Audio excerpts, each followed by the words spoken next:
بسم اللہ الرحمن الرحیم۔ السلام علیکم ورحمۃ اللہ وبرکاتہ۔ دین فطرت چینل میں خوش آمدید دوستو۔ یہ تصویر سوشل میڈیا پر بہت وائرل ہے جس پر لکھا ہوا ہے ٹوڈیز بیسٹ فوٹو۔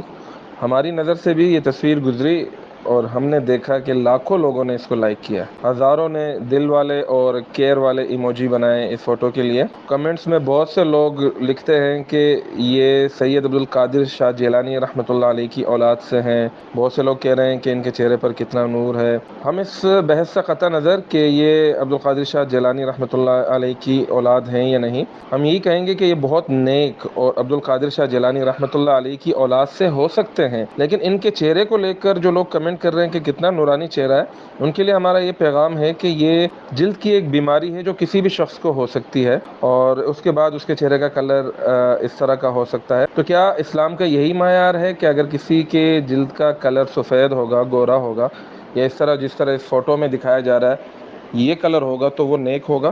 ہم آپ سے ریکویسٹ کرتے ہیں کہ آپ کوئی بھی کمنٹ کیا کریں سوشل میڈیا پر، خاص طور پر تو ذرا دھیان رکھا کریں، احتیاط کیا کریں۔ سوشل میڈیا پر ہر طرح کے لوگ ہوتے ہیں، ہر مذہب کے لوگ ہوتے ہیں، اور مسلمانوں کے اس طرح کے کمنٹ سے، اس طرح کی باتوں سے ان کے دل میں اسلام کا کیا تصور آئے گا اور وہ کتنا اسلام سے متاثر ہوں گے کہ ایک بیماری کو لے کر یہ مسلمان کیا کچھ کہہ رہے ہیں۔ اور اسلام تو ہمیں واضح پیغام دیتا ہے کہ کسی گورے کو کسی کالے پر، اور کسی کالے کو کسی گورے پر، کسی اجمی کو عربی پر اور عربی کو اجمی پر کوئی فوقیت حاصل نہیں۔ اسلام کا معیار تقویٰ ہے۔ جو تقویٰ اختیار کرے گا اللہ کی نظر میں وہی معتبر اور معزز ہوگا۔ بہت شکریہ، والسلام علیکم ورحمۃ اللہ وبرکاتہ۔